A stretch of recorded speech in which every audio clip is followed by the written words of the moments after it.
Hey, it's BT with Tales from a Gemini. My guest today is Cate Dingley, the author of EZY RYDERS.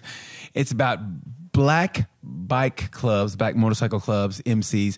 I say gangs, I say clubs. Anyway, she does an extensive, just book of extensive motorcycle clubs in New York City, and it's that you don't hear about these guys, and her work is so underappreciated. You're going to love this interview, but if you get a chance, get the book, listen to the interview. She is great. Enjoy this, My Time with Cate Dingley. 1, 2, 3. Hey, it's BT with Tales from a Gemini. My guest here is probably the most gangster in the room right now. Because you know why? Because you don't think she is. And then she busts out with this shirt she's got on now. And I go, that's why I love this woman. Look at it. Look, show the shirt again, Cate. Show the shirt again. Look at that. This is what I'm against Nazis. Bikers. Who isn't against Nazis? Those are the real bikers out there. My God, that's what I'm talking about. She's gang. You don't think it, but she's gangster. You think she's oh, nice little lady. She'll cut your throat, won't think twice about it, then get on her moped and leave. I mean, she really does. She's the author of this incredible book here, Cate Dingley. This is EZY RYDERS. I couldn't wait to get it. When we talked the first time, I said I was gonna, download and get it. And I mean, from about when I went home that day and I ordered it, and I kept bothering you, like, hey, when's it coming out? When's it coming out? And finally came out, and I couldn't put it down. I mean, how you doing, first of all? How you doing? I'm great. I'm glad that the book is finally in the world after all those delays. But it's out there now. Yes, and by the way, before people even, whatever, you are with child.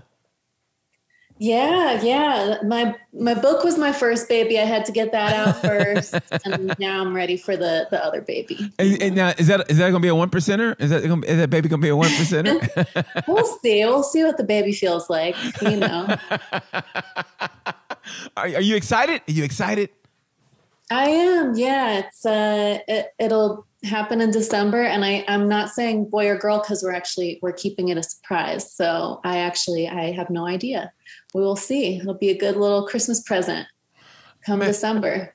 I think that is so great. And I'm going to ask you this because, I mean, once kids come, a lot of things change. So I know before the kid came, one part I remember us talking about, you said, I'm a stubborn motherfucker. So now that the kid come, are you going to be even more stubborn, or do you have to feel like you have to ease up a little because you're going to be a parent?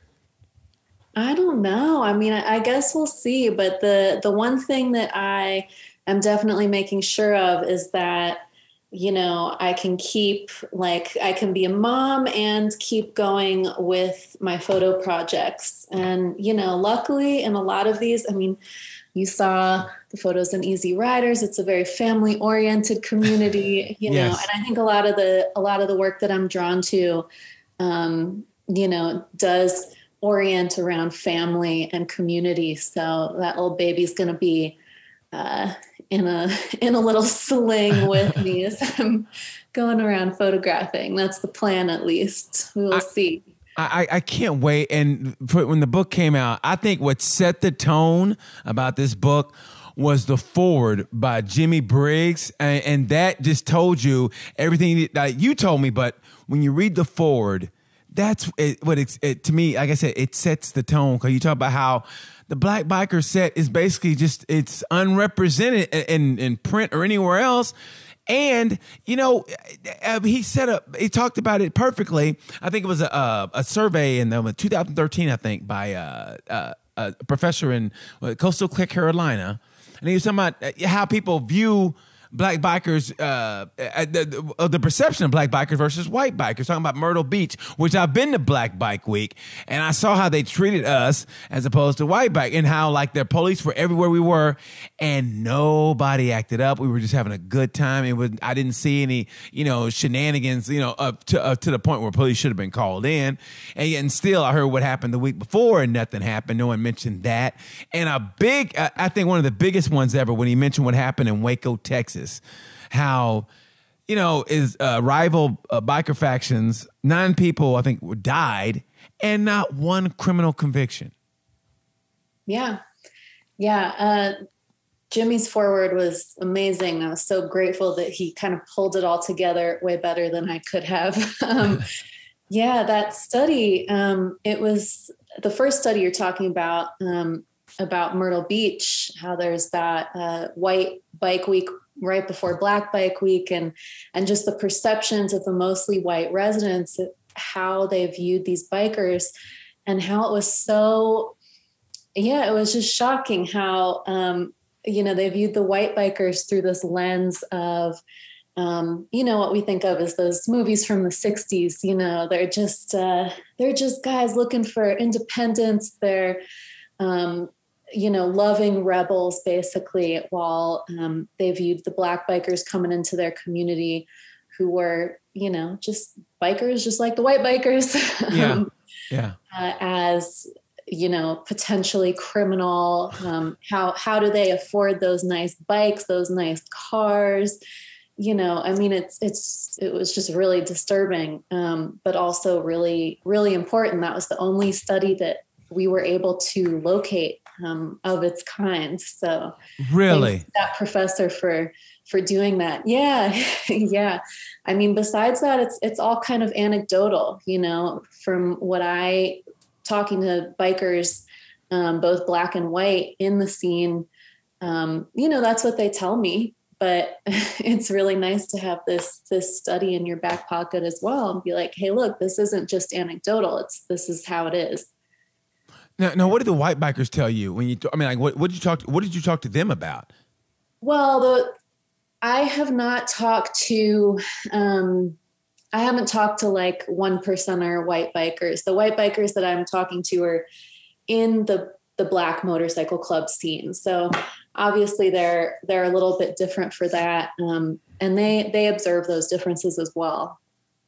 Yeah, because I remember I went the first one of all, and I don't even know if they're 1%ers, but I know the first ones was the Chosen Few out of Los Angeles, and in 1958, I believe it was. They were the first ones to integrate, and it's amazing how what they talk about how the white 1%ers, what they call them for being in a club, and I thought like, wow, really, Yeah. There's so much, it's such a complicated web, because you also have a few bikers mention it in their interviews in the book. You also have these white 1%er clubs who do not allow Black membership, who wear the swastikas and all the other racist paraphernalia, but they allow Black clubs to be support clubs. They allow them to pay a membership fee and, be part of their umbrella, their protective umbrella, or, sometimes come to their parties, I guess. So the particular interviewees, in the book talk about that. And they're like, for our club, obviously that's not an option, because if you're not going to let me in your club, like, why would I want to give you money and support you? Yeah. So it's such a strange and complex web. And part of me being a Gemini, and I looked at it like in a way, it's like, okay, we don't get representation in the bike community, and we don't, get representation as being a 1%er club. But in a way, it's like, okay, maybe that's kind of good that we're not considered outlaws, but in a way, we're the outlaw of the outlaws. We're the 1%er of the 1%ers. Exactly, yeah. And the Black 1%ers, and I do know one or two clubs who essentially function as 1%ers, but choose not to take that label, as they see that that's something more from the white side, and they choose not to go along with that. Yeah. The Black 1%ers, because they know that, law enforcement's eyes are going to be more on them. They're going to draw more attention being Black on a motorcycle. They're forced to be much more quiet. They could never have a shootout like Waco, ever. Yeah. If that would have happened, everyone would have been convicted, and, they never would have been able to meet in their clubhouse again, probably. Yeah. So they do have to operate, I think, in a very different way. Now, has any of this shocked you? Because you say it so matter-of-factly, but did you realize that kind of existed to this degree? Or were you always around it and you just like, kind of like, okay, I'm not going to say anything because, or did you already know like, wow? You mean in, I'm with sorry. the law enforcement presence, or just hanging out with the one percenters, or Yeah, hang out with the 1%ers, and also, well, I think law enforcement, I think we can all figure that out. But yeah, we'll hang out with the 1%ers. Like, did you know it was that deep, like, or that complicated? Because it seems complicated. Because I thought one of the greatest ones you had was you interviewed the guy who's. He was cool with the people, but he heard them, throwing the N-word around. But then he'd go down and go, oh, that's this so-and-so. He's friends with him. And then, his grandma would come in and they go, let me get your groceries for you. And he's like, here's these guys, saying N-word, N-word, N-word. But they helped his grandmother out and they were really nice to her and they paid him to watch the bike. So it's like, you're getting confusing signals here. So did you know to the degree it was that where it was? I mean, no, I had no idea. Of course, I had my own preconceptions about white bikers, about like their, they're riding around with swastikas. I think they mostly make they put out a certain energy, of course, which you can guess. But it was really interesting to hear. That was Preach's story. He was very young. He was just a kid when he was experiencing that, seeing that white 1%er club next door, being friends with one of their brothers who was his age. And then at the same time, these guys holding the door for his grandma. Preach as an individual, I think more than a lot of the bikers in the scene, kind of straddles both of those worlds. But he 100% does not tolerate any prejudice, any racism, and he does not tolerate the N-word in his presence. So, he's a strong character, and I think that he's been pretty influential on some white and black bikers in his circle, which is cool. No, that's what I love about the book is that you do a great job of just like, you get to know these people. And it's like, like I was, for some reason, I don't know why, but when I saw Brown Sugar, I just assumed he was gay. I don't know why, I just did. Cause I heard Brown Sugar. I go, okay, well, that's fine. And, and so I don't know why, but I just did. And I think for me, I liked I loved all their stories and how you presented them, because you saw behind that, if you didn't put biker label and you're just reading it, you saw what those people kind of were. And it all boiled down, and it sounds like a joke, but it's kind of Fast and Furious, like it's all about family. And that's what it is. And, no matter where they came from, whatever, they all got together and it was family. I mean, they're supposed to be badass bikers, but yet and still they're doing a toy run for the kids, man. And I think the safest place for the kids is actually at the clubhouse. I mean, that's one of the safest places for a kid. That's the one place you don't have to worry about some kid, somebody putting their hands on your kid or your kid being, touched or whatever. Because the safest place for them is going to be in that clubhouse, which is stereotypically, oh, that's a scary place. And how those walls were broken down, and how some of your readers are talking about, okay, I knew, this was the bikers clubhouse. I'm going to steer clear of it. But once they went in, they go, hey, that's my mother-in-law. What is she doing partying with these people? And I know this person. So these guys can't be that bad. So I loved how you did that. You humanized them so that people who aren't in that scene saw behind the curtain. And I thought you did that very beautifully. Oh, thank you. Yeah, I loved Lady Diamond talking about her personal story, because she had many of the preconceptions that a lot of us would have. She says, oh, I would walk across the street from the clubhouse because I didn't even want to walk by their front door.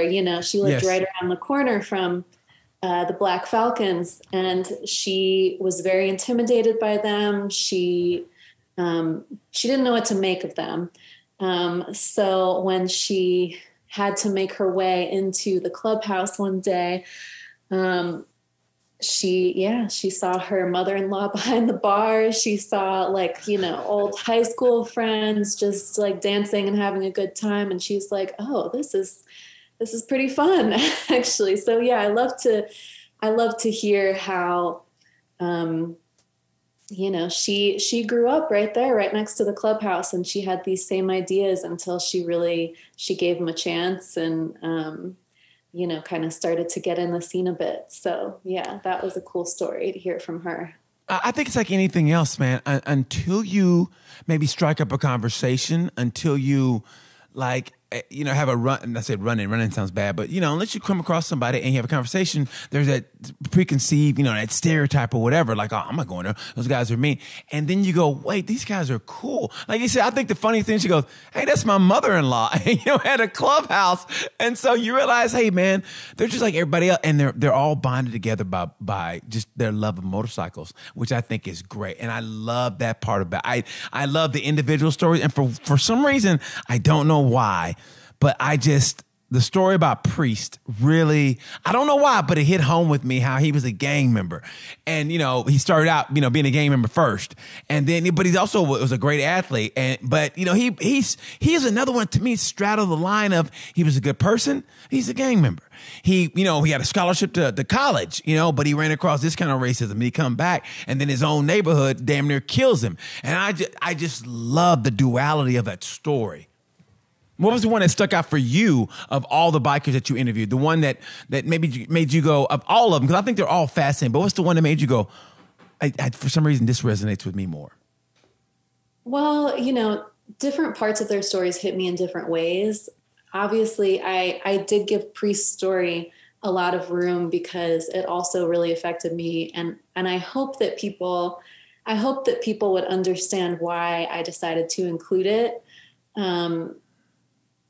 Yeah, I think that, and yeah, I'm curious, why do you think that I included Priest's story in the context of, you know, primarily all the talk about motorcycle clubs? Because in his longer story, we don't get into, you know, him being with hood riders. But yeah, why do you think that I decided to include that? I'd love to hear your thoughts. Well, I think, you know, I might be the wrong person to ask because I'm a firm person. And that's why one of the reasons I named this Tales from a Gemini is that I see both sides. You know, like I know, you know, I've known people who, you know, may not be on the different side of the law, but they're not really bad people. But you can't say that to somebody who just points the finger, all those people, they need to be in jail. And like, you don't know this person, you know, for whatever reason, they're in this gang, you know, for whatever reason. And he's very upfront and personal about it, about, you know, about what he did and whatever. But I just love, and for me personally, I don't think I put that much into it, but you had to have that. If it's going EZY Riders and you talk about that element of 1%, you had to have that in it. I mean, they're not all going to be, you know, so-called choir boys. And so you had to have that story. But I think the reason you told that story to me, I looked at the redemption of it. You know, like he never seemed like a bad guy. We've all, I don't know, all of us, but we've all maybe, you know, done some stuff. I mean, maybe we should have done it. Or maybe that little period of your life where you're like, kind of like, the hell with the world, you know, flipping off. I get that. And the fact that, you know, thinking he's going to die and making his peace with it. And then like, you know, his dad being there and his dad telling him this and that. And maybe he's going through that period of your life where you think you know every damn thing and you're about to die. It's like, oh shit.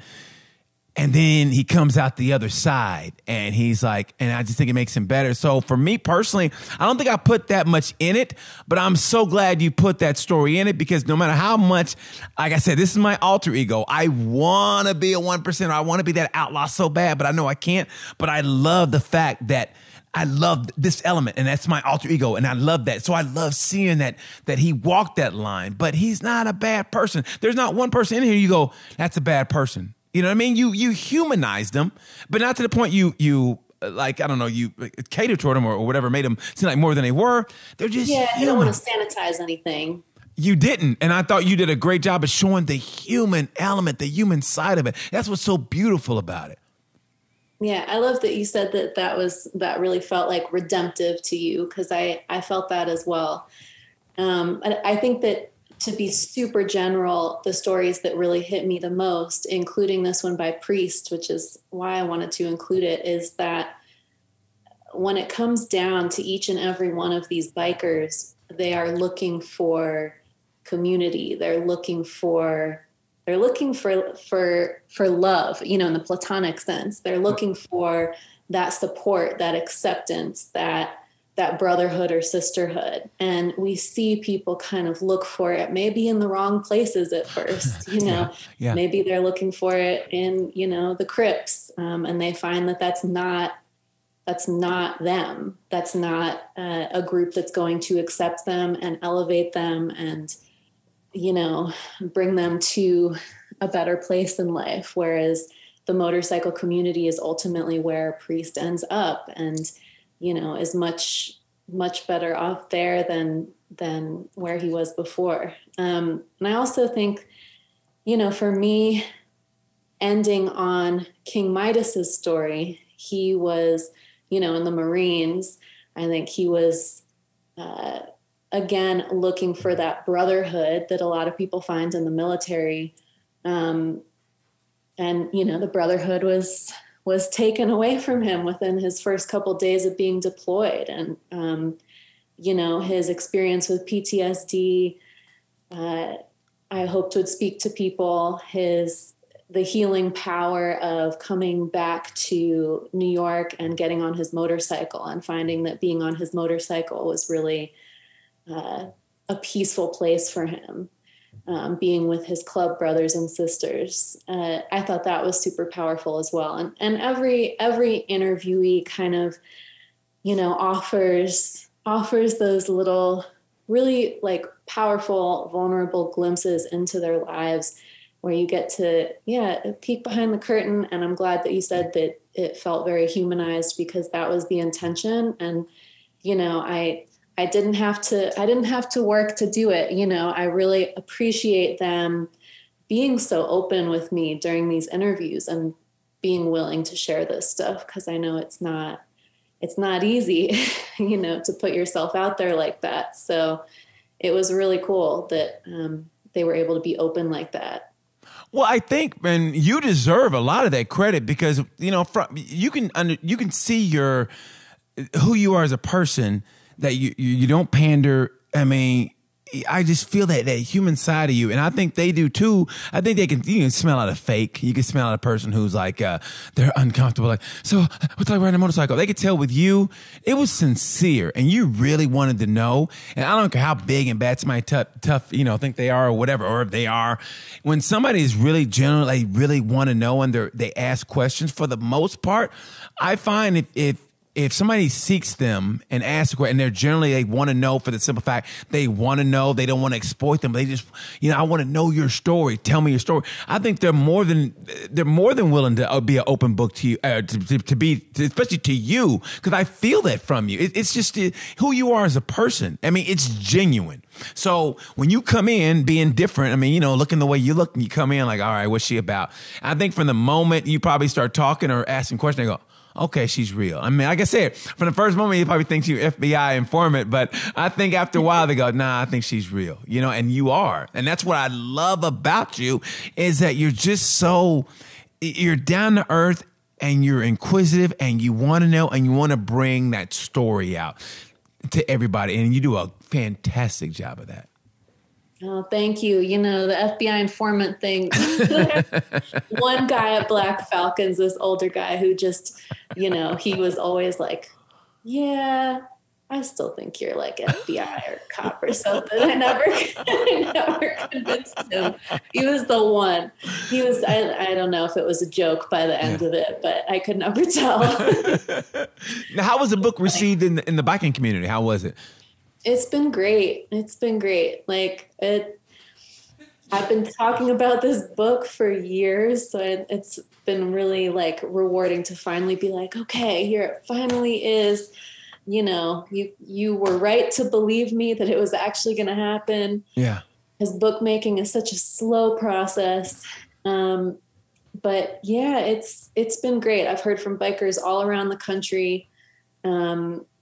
New people all the time reaching out, new clubs. It's been really really cool.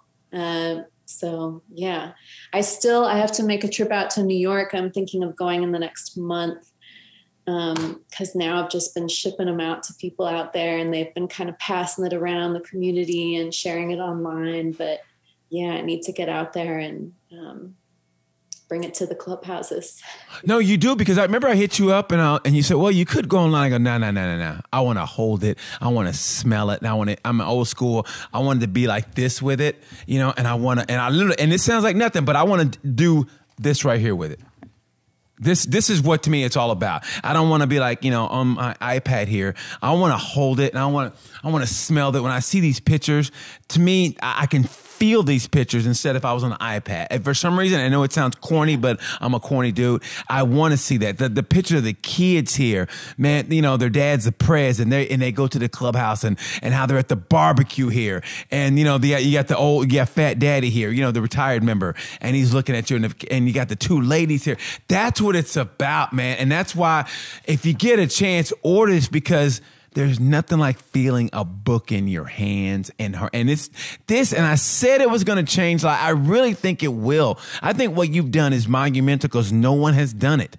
Like I said, before you, I didn't know anything about it. And once I started digging deep, I go, well, why the hell didn't I know about this? And now that we know the secret's out, and that's why, and it sounds bad, that's why when I found out you're pregnant, I go, oh man, because I want you to go Midwest, East Coast, and also West Coast, because there's things you don't know about. I mean, there's biker clubs you don't know about. We don't know about black biker clubs, and you need to bring that out, because now that people know that you're real, you know, you're not some fake chick just looking in and, you know, trying to earn a buck. You're sincere. So I want you to have another 5-year project. But I don't want your kid to be 5 years old. Like, hey, where's mommy?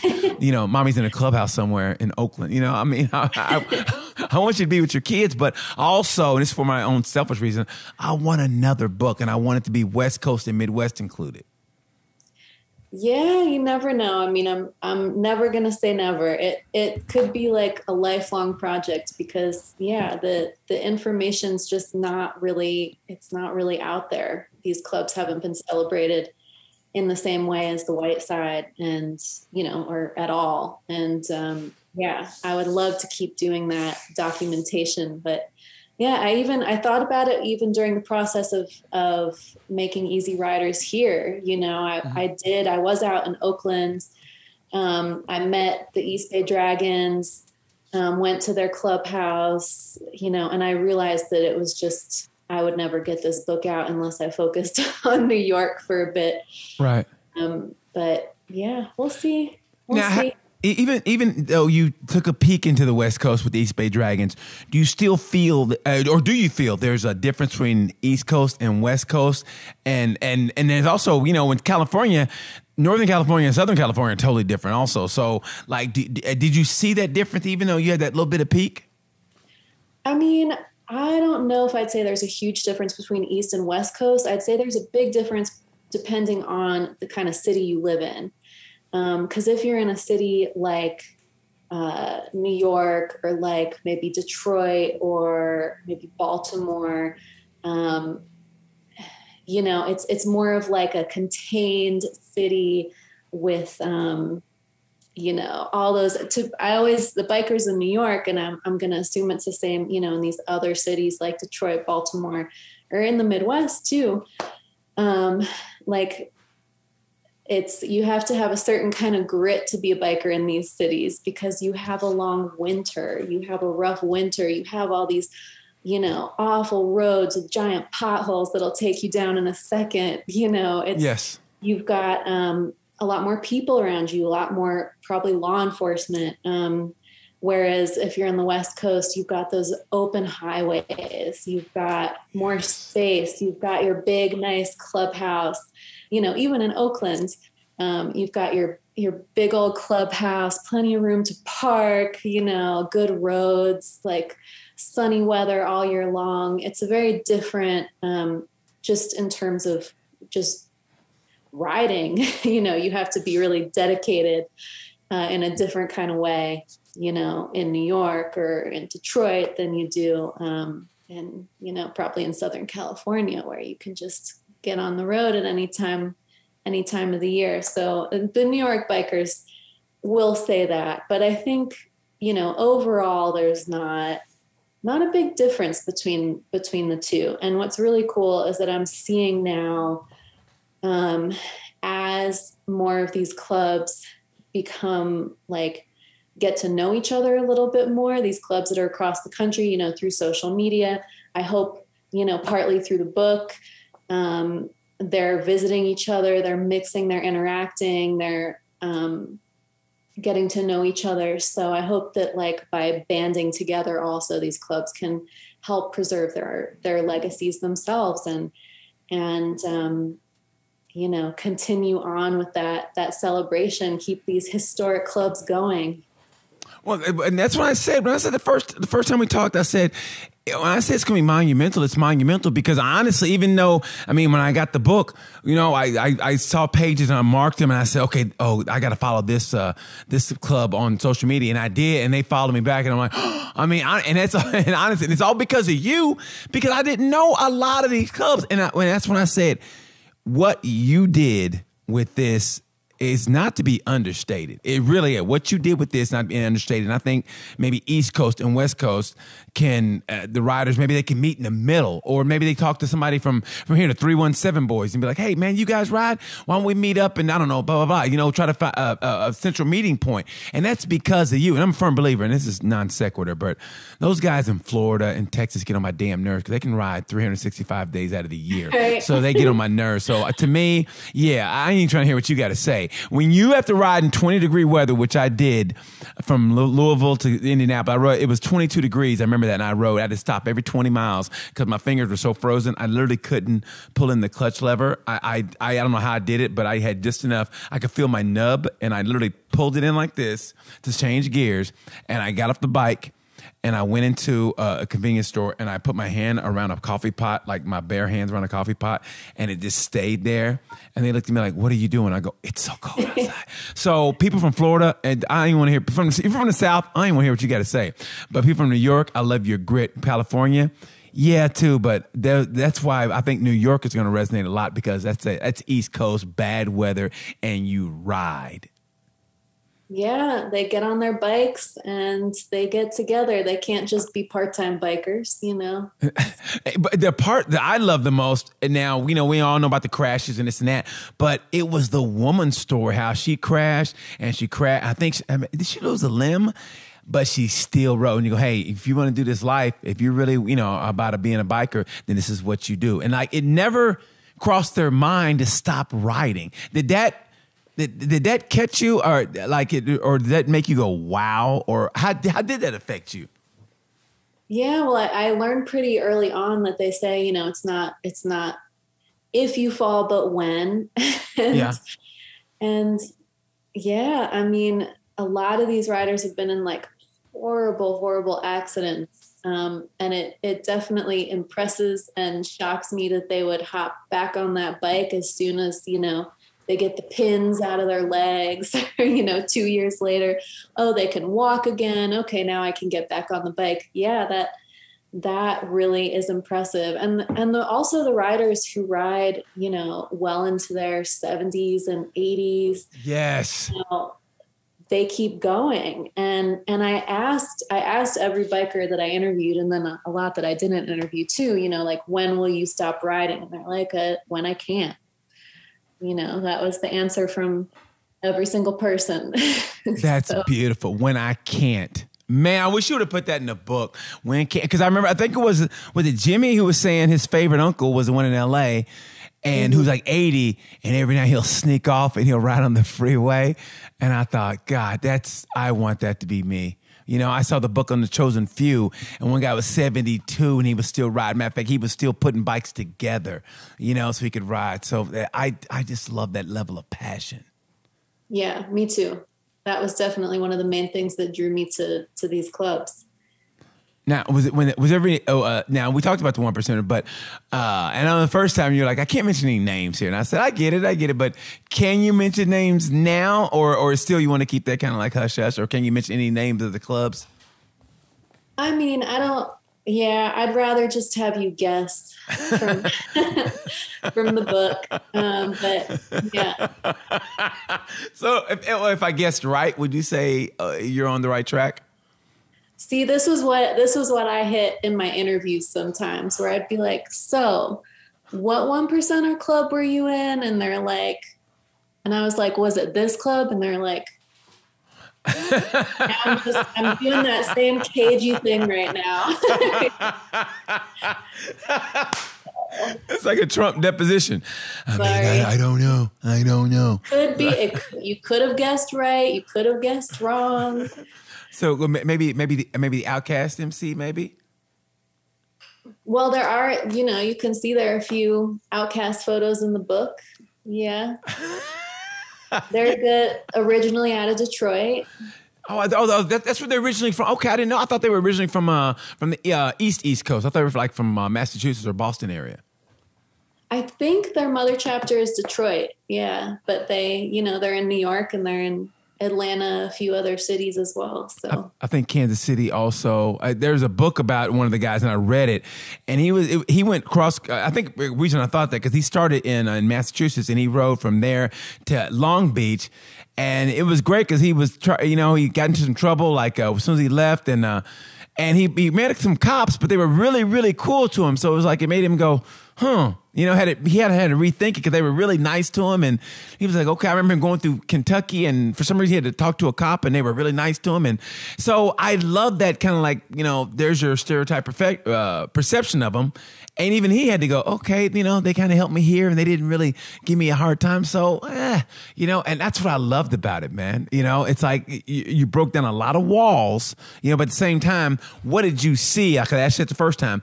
What did you see or did you see any, you relate it in a story about them coming, like the head outlaw bikers, the 1%ers coming to one of their little clubs or whatever and talk and literally tearing the rockers off somebody and like, hey, and tell your president, blah, blah, blah. And I was like, whoa. But that was only one story like that. And I want to know, did you see anything else or hear any other stories? I will probably one of the more nerve-wracking things, and, not to say that this represents the usual, but I was going to a bike blessing and I arrived about 5 minutes after a big fight had broken up and there had been a shooting and 1 or 2 people killed. But it was one of these huge bike blessings where it's supposed to be a neutral day. And for 20 years it had gone fine without incident. 20-year record, pretty good, bringing all these clubs together, including clubs that were beefing, 1%ers, but also plenty of the 99 clubs, all the normal non-outlaw clubs, which make up the majority of the scene are there too. And normally everyone can get along, but just on this one day, I guess something broke out and the club that was hosting was very upset about that. And it was kind of a breach of etiquette, it was supposed to be a neutral day. But yeah, that was a little crazy to arrive and see the ambulances and, all that starting to happen. So did you get scared? Were you scared at that certain point? No, it was over. And, I went right to some of the hosts, some of the club members who were hosting the event and, asked them what happened and what was going on. But yeah, I know they were just disappointed, cause obviously that's something that's not a look that they want to be, of course, giving to the neighborhood. Yeah. So now, what are some of the beefs that these guys have though now? I mean, because I don't know that that kind of culture. I'm an independent rider, and I'm glad they put that in the book. By the way, I love that. But I like to ride by myself. But what are some of the beefs that certain clubs have against each other? Like, what would cause a beef between two clubs that it can escalate to the point of where it got to where you saw? Well, I know that some clubs have like historic beefs, right? Like they just historically. These two clubs have kind of been rivals, and they are just never really going to want to hang out or be peaceful. Clubs that have been around for decades, who I guess the weird thing about New York that I guess you don't get in a lot of other places, which was explained to me by some of the people I interviewed, was that in New York, you don't really have like what they call a dominant or a boss, like you have, I guess I'm assuming, in places like LA or Oakland, where you have a dominant who kind of sets the tone on how things are run. And, you know, whether you're aligned with them or not, you go to them and you say, look, we want to start a club. Is this cool? Or like, look, this is happening. Can you help us resolve it?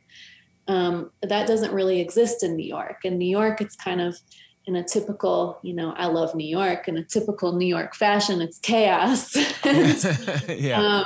You know, clubs are popping up without, you know, maybe without permission. You know, maybe this outlaw club is giving permission for this new club to start. And this outlaw club that's on the other side of the tracks is, you know, granting permission for this little club to pop up. And then those two support clubs beef. And then the bigger two clubs are beefing because their support club beefed.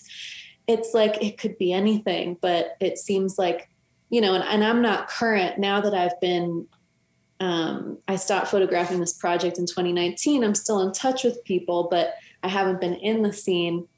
I'm not current on what's going on now. And I guess stuff has not gotten any less chaotic in the last couple of years. Really? But I think there's just motorcycle clubs seem to really flourish, you know, through hierarchy and like regulation and adherence to protocol and tradition. You know, that's how they seem to function best. And when they don't have kind of these like kind of community rules in place that are set by the dominant, it seems like it can get really messy. Well, I'm sorry, go ahead. No, I don't know if that really explains things or not. But well, I mean, isn't it up to the presidents though to squash that or whatever? I mean, like I said, I'm outside looking in, and you were inside, so I know you don't want to drop any names. But yeah, isn't it up to the presidents to stop all that, or for them to get together and be like, hey, listen, you know, you need to settle your member down, and I'm going to talk to this guy, and we need to chill.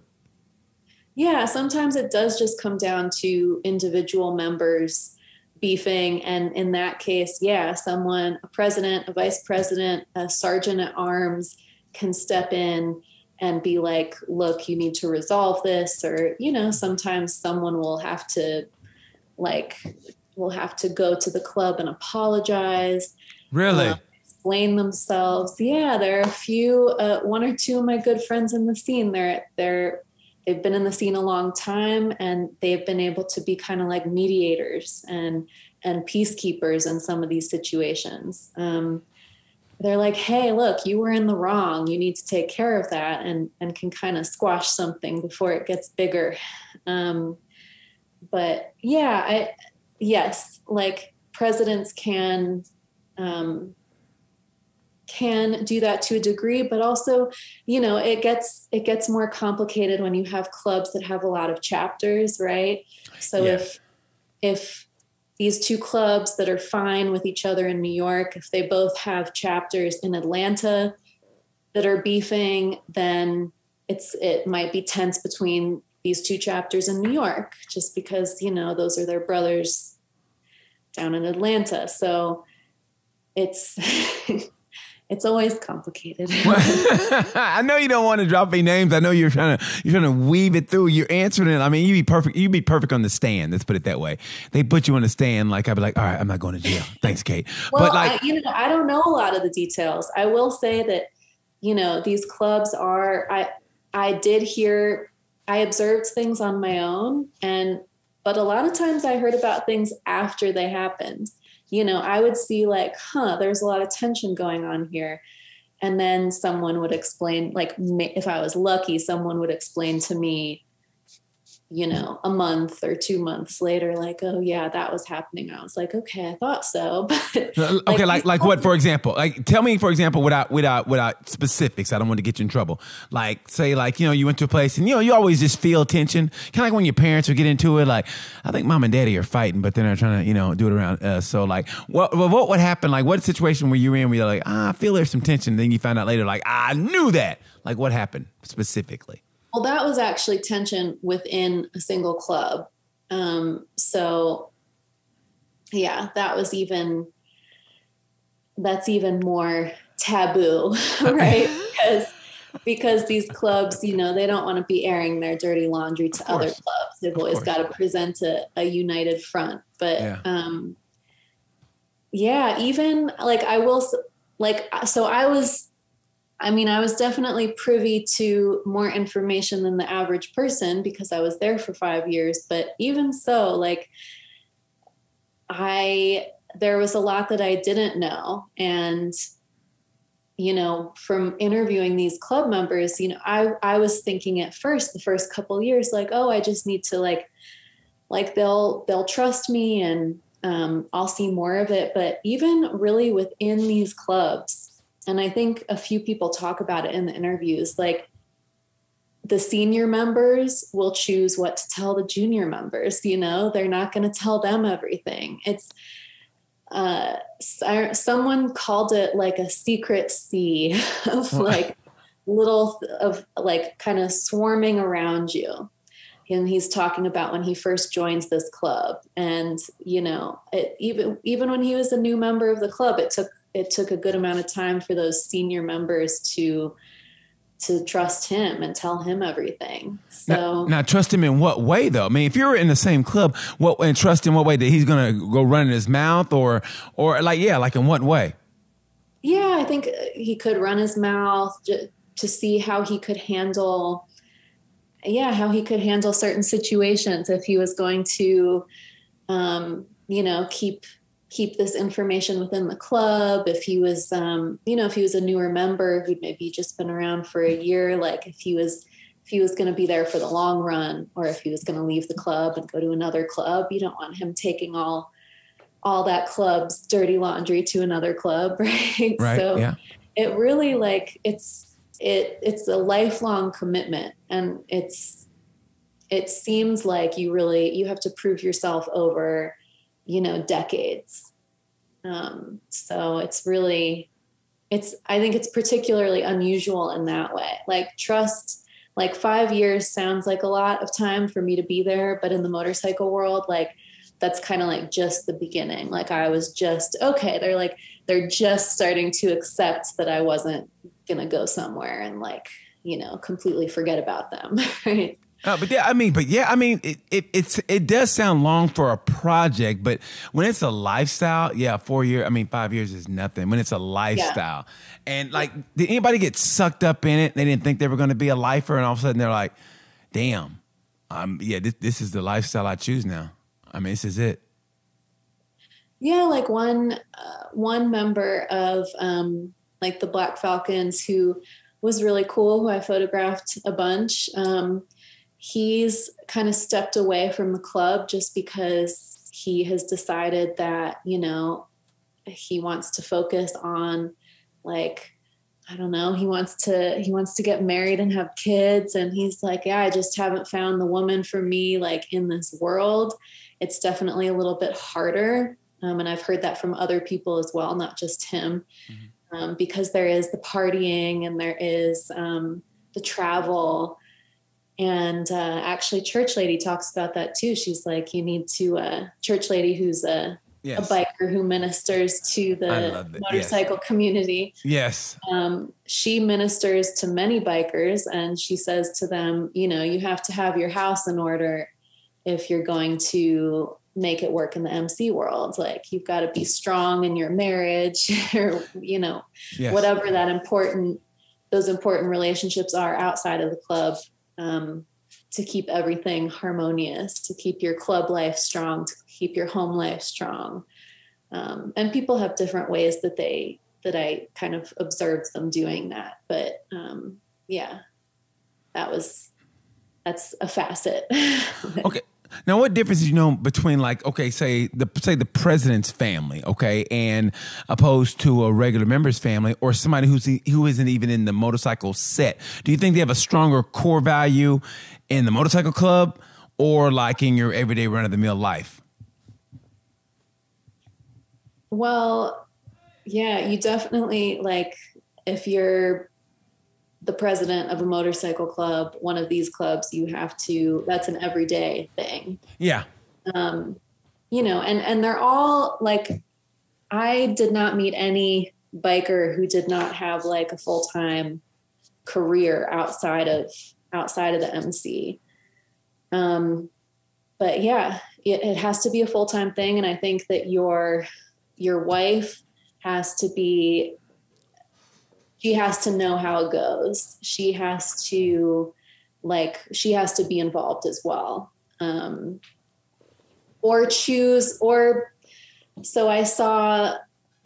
trying to organize my thoughts here. Yeah, 'cause people do it differently. Right.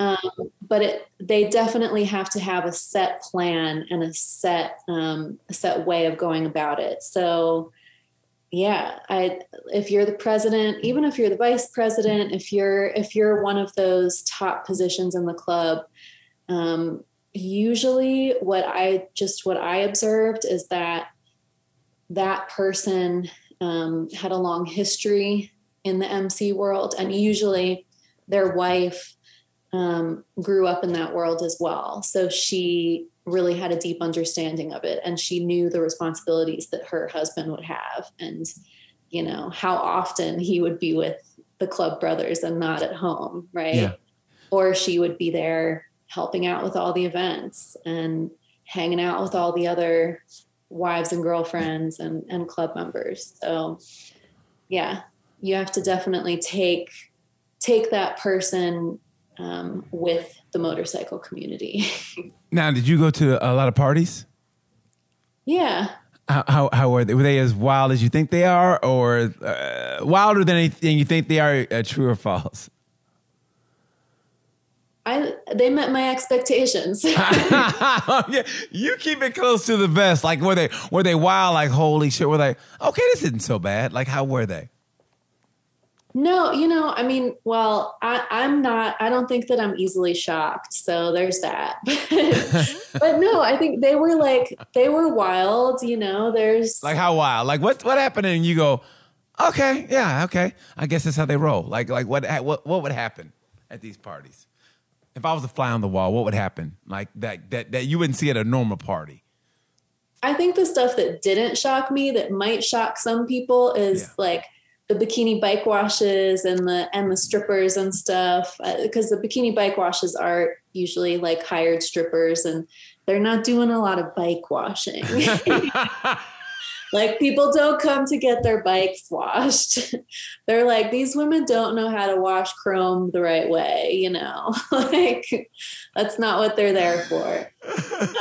But those, you know, that was like not these kind of events, you know, everyone's dancing, the strippers are dancing on the bikers, and, you know, people are having a good time, and there were even like families there and stuff. And I'm like, okay, whatever, you know, like, you know, there are little boys off to the side, like their big eyes. But yeah, like, you know, that wasn't shocking to me. It might, you know, it's maybe not your usual party. Yeah.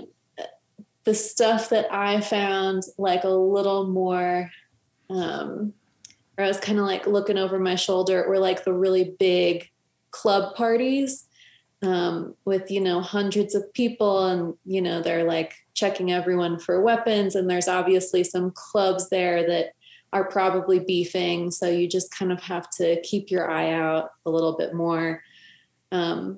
Those for me were like the crazier parties, right? Yeah. Okay. And people had talked to me about how things had changed. You know, I guess in the past couple decades, there wasn't as much of this tension. It used to be a little bit more casual, people just laughing and dancing and having a good time. There wasn't so much beefing between the clubs as there is now. So that's unfortunate. And that's something that a lot of the bikers are really kind of lamenting, now, because they say that the parties aren't the same as they were. Oh, well, maybe that's with age, but like what changed though? Like, I feel like a lot of stuff has changed that way. Like what changed in that community where like, oh man, it used to be so much fun, but now there's that kind of, like you said, look over your shoulder. Like, what do you think was the principal element of the change? Well, there is more divisiveness, and it's come from the club, actually, the scene actually growing. I guess apparently, let's say 20, 30 years ago, there were only maybe 10 to 20 like recognizable clubs in the city. Mm-hmm. And now there are hundreds, which, on the one hand is awesome that this community is growing like it is, and that there are a lot more like young people and women riders like getting into motorcycle riding and forming their own clubs. But I guess the issues arise when I kind of mentioned earlier, like if these clubs pop up and they didn't seek the appropriate permission, or there's not this kind of like, there's not this dominant who is kind of overseeing things and making sure like, okay, well, maybe we don't need this new club. Maybe you should think about joining one of these clubs and strengthening them and having that. Because when there is this huge community, I guess, when there were only 10 or 20 clubs before, they could kind of get to know each other, support each other. But now there's too many. Relationship. And now it's like, there are a lot more people, I guess, who are a little bit more transitory, who maybe come into the life for the parties for a couple years and then leave. Yeah. So, I think that there, of course, there's always that nostalgia, like, it used to be better back in the day. Of course. But, I can see where that nostalgia comes from. Like when there's social media showing people like, hey, you can like just join a club and party.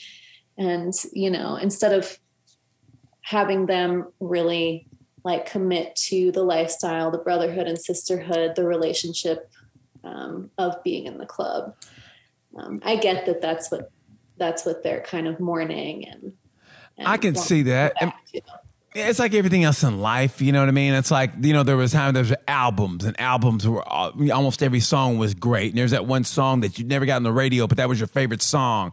And now I feel like, it's all about the downloads, and, somebody comes up with a hit and that's it. You don't get the whole package like it used to. So I lament that with music. So I guess it would happen with the bike culture. But one thing I didn't get, and I want to know is like, with the white 1%ers or just white bike clubs, they're all about, it has to be an American bike. And so what I saw just from the pictures with the black bike clubs, it seems like there's a lot of sport bikes now.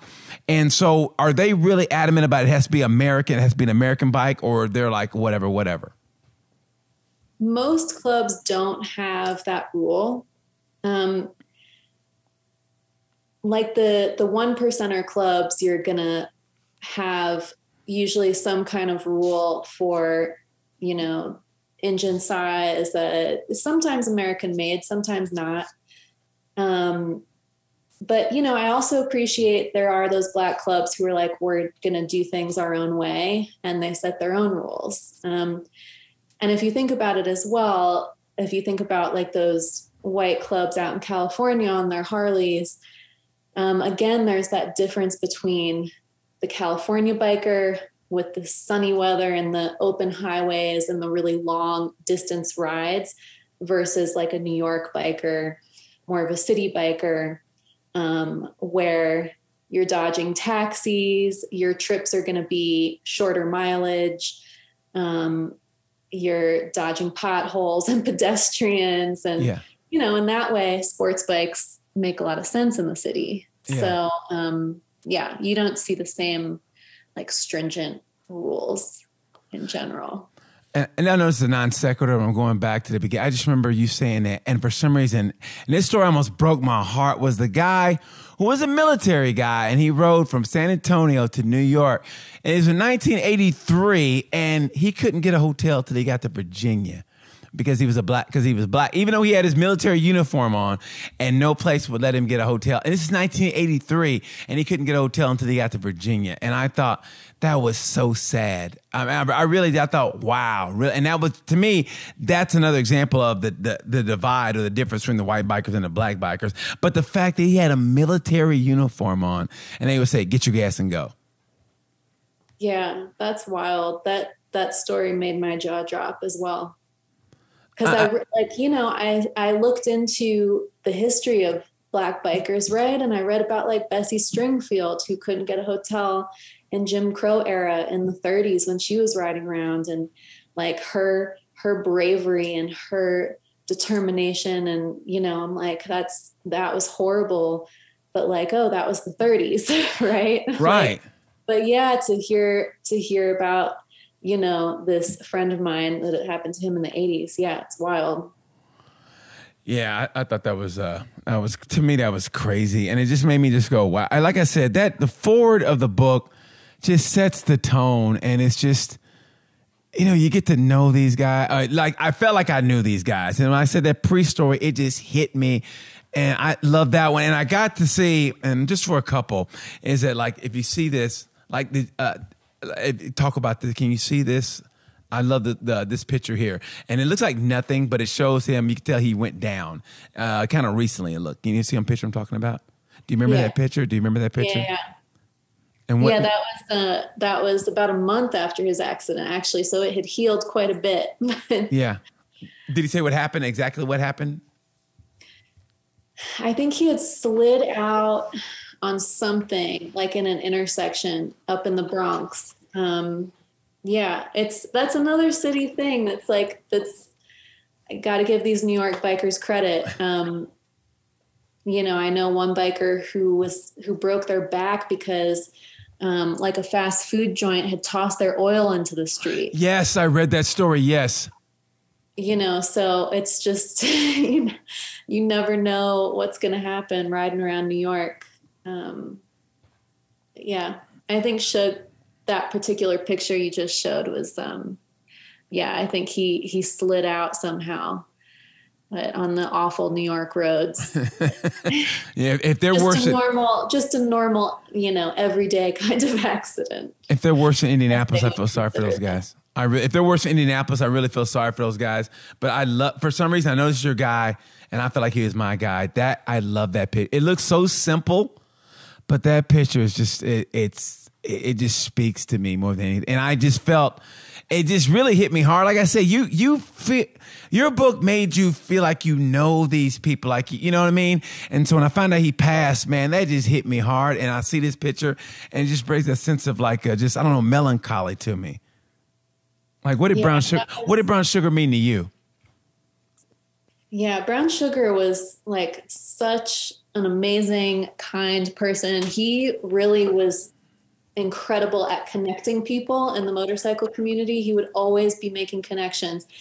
And Brown Sugar, started way back in the day. He started in the 60s. And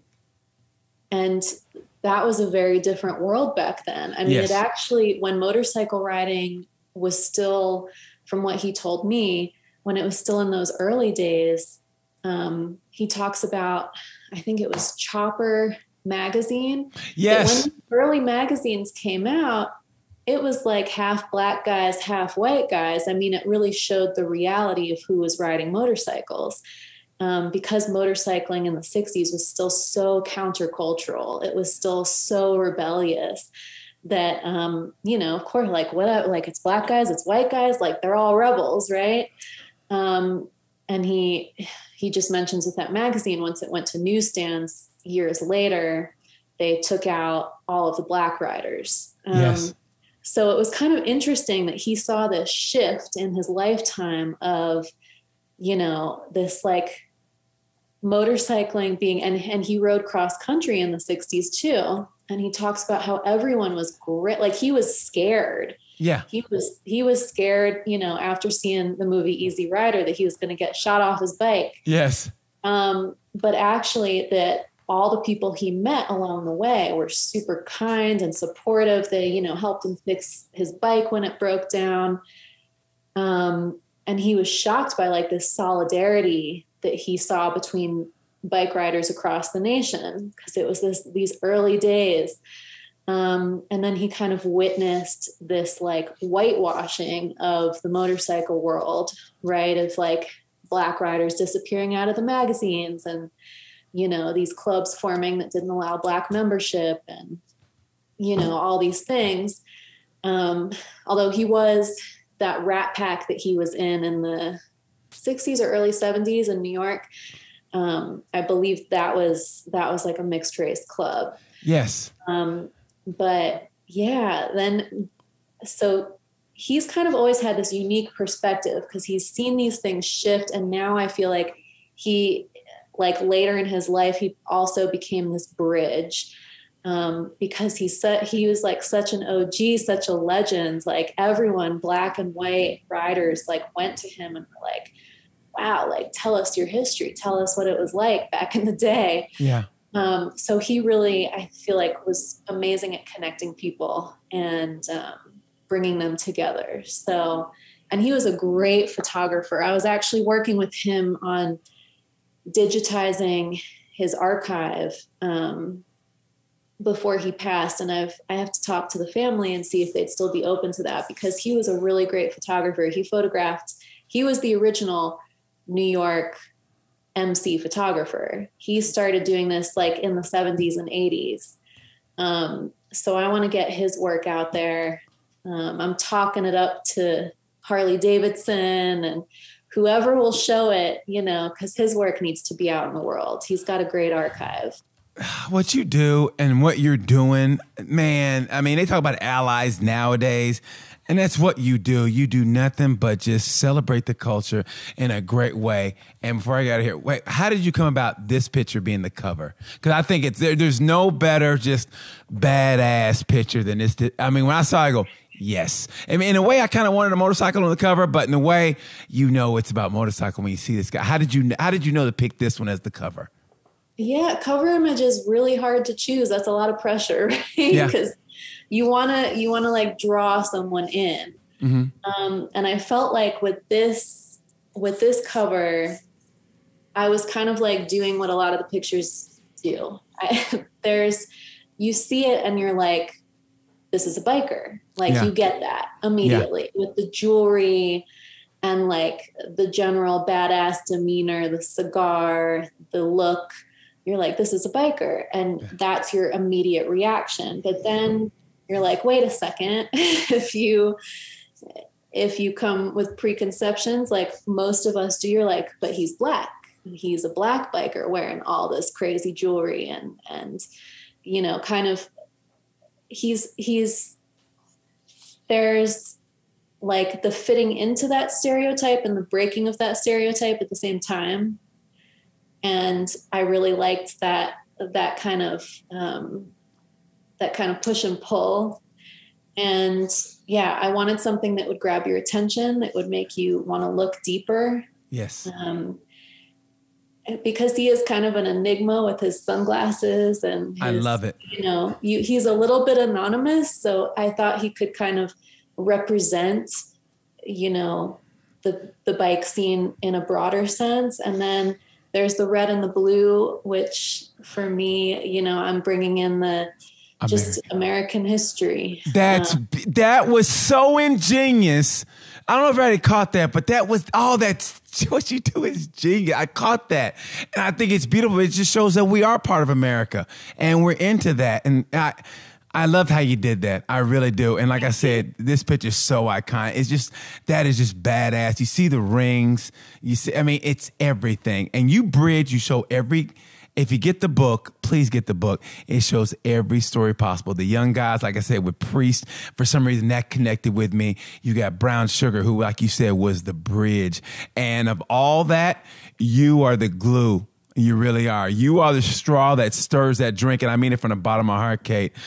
I am up against it, God damn it. But man, please, but I wish you best with the kid. It's going to be wonderful. I hope it's healthy. But put that kid in a sling and you go on another 5-year voyage. But I want you to go West Coast, Midwest, and Southeast. That's all I ask. Yeah, EZY RYDERS was my first baby, after all. I love it.